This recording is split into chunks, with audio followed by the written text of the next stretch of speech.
Hello, everybody. Today it is just me doing a solo review of Insidious, The Red Door. Now you might be wondering, why even make a video at this point when it's been a couple weeks out since the movie's released? And that's really just because, hey man, this is probably the final weekend / next week that you could probably see this movie before it is just bumped out of the theater. Because let's be real, there is a lot of movies coming out, and especially with Mission Impossible, and then the classic doubleheader coming soon. So, anyways, the movie Insidious: The Red Door, to me, was a bit of a surprise when I was more looking into see what others felt about this movie. It is not being reviewed well at all. Absolutely, probably, I think it is. Looking at it, it is the worst reviewed Insidious movie. This is the third film, at least of the trilogy, for the Lambert family side of things, at least for based on the first one. To be honest, I did not know that there is a total of 5 of these films now. No clue. Had no idea. Never even heard of the prequel films. That I believe that's what those are. At all. That's wild. Don't know how that's possible. But with that being said, this one is the worst reviewed out of all of those.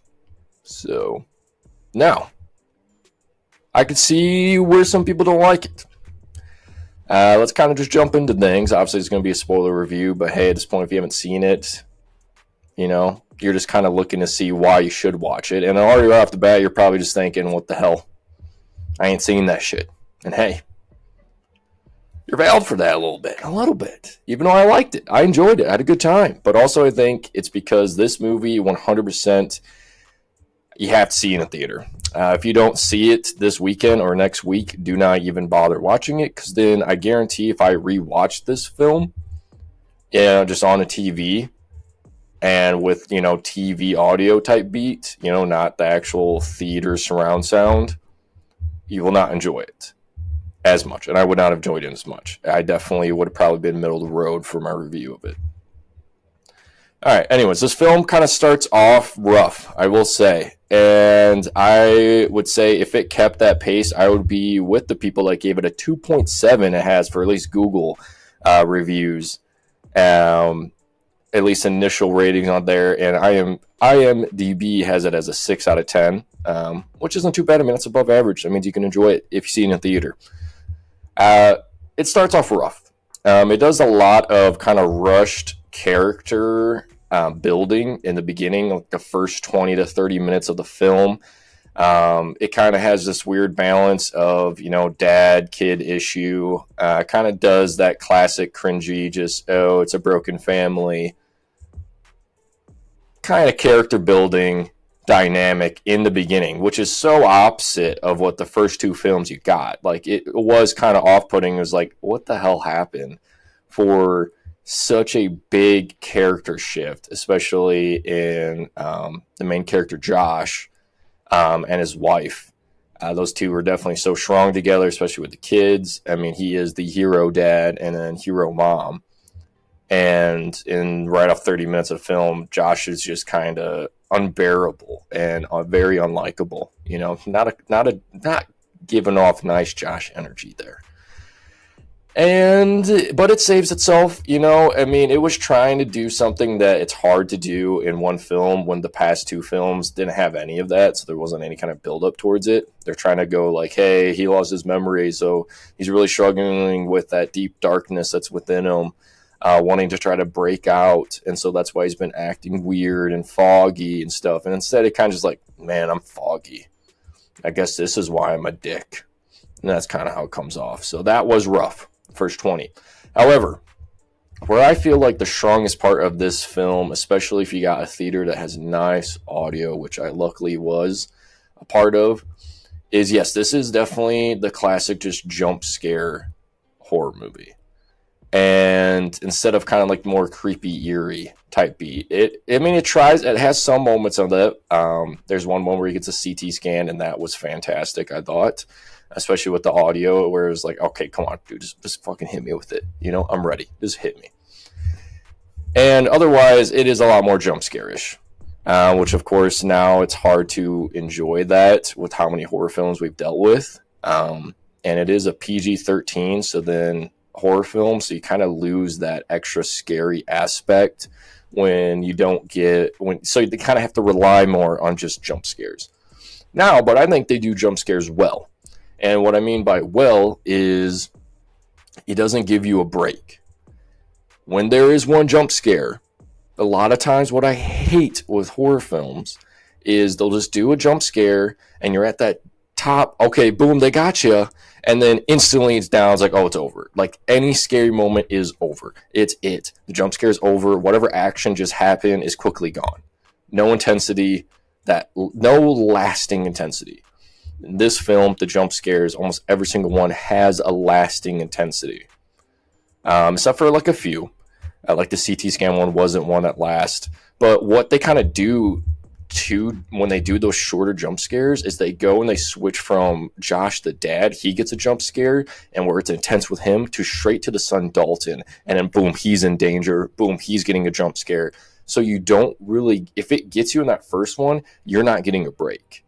And that's why in the theater, that was fun. That's what you want from a horror film, is it to at least have a couple moments where it gets you and you're stuck in that moment of like, oh, I can't calm down right now. It did that really, really well. And that's why I enjoyed it. But I think a lot of people going into this film is probably more people that have seen the first two or even seen all five or all four before this one, and wanted more of the character building done better, the writing done better for the characters, overall just plot, overall lore of. This was probably the weakest one when it comes to the Further, which is the name of just kind of like the other land that they're able to get to when they fall asleep, astral project.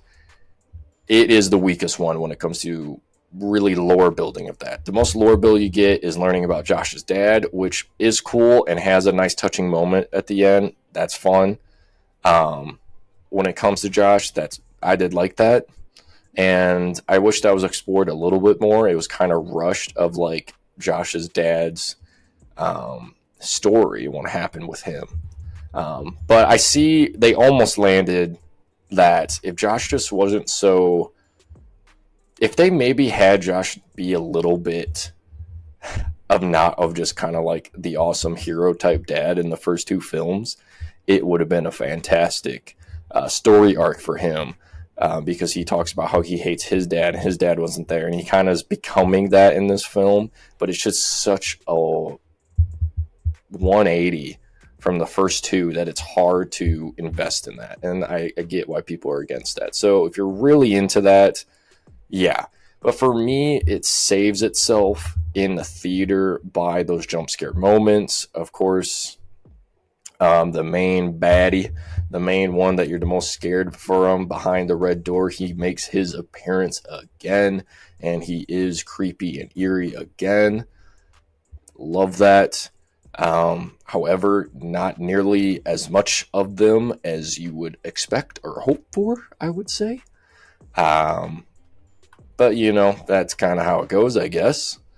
Otherwise, any new character like Chris, she was amazing. I thought she had fantastic chemistry when it came to Dalton. I loved their friendship. They're fun. A lot of times those relationships and conversations when they introduce teenagers or college students is cringy. But it really wasn't. I thought they were nice. It was fun. I enjoyed them.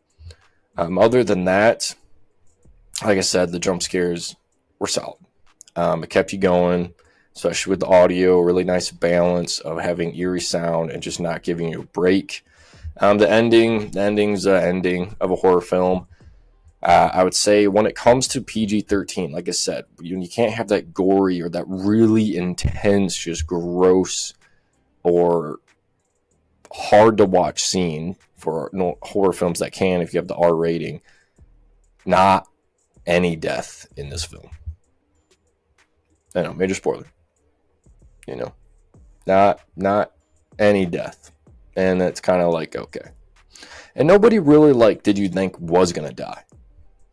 So it's like, it's not really a spoiler, because you didn't think, like, oh, how did they survive that? It's like, no. Not really. So, otherwise, overall, I would give it a solid, just if you see it in the theater, my just enjoyment was an 8 out of 10 enjoyment. Do I actually think it's an actual 8 out of 10 film? No, it really is that 6 out of 10. If I see it out of theater, I would give it a 6, probably a 5 or 6 out of 10. In theater experience, though, watch it with some buddies, or your girl. It's good. It's solid. And I enjoyed it. It gave me an 8 out of 10 experience. Overall, that's just my quick little review of Insidious. This really is your last weekend to watch it, or last week to watch it. Let me know if you've already seen it. If you have seen it, I would love to actually really know what you think about it, because a lot of people clearly don't like it, even though in my theater, overall, everybody actually enjoyed it. So that's why I was a little shocked. Normally, if it's that big of a rating disparaged, from what you experience in the theater, normally everyone around you, there's a couple people you see don't like it, but it wasn't the case. Anyways, please just like, subscribe, and we'll see you next time.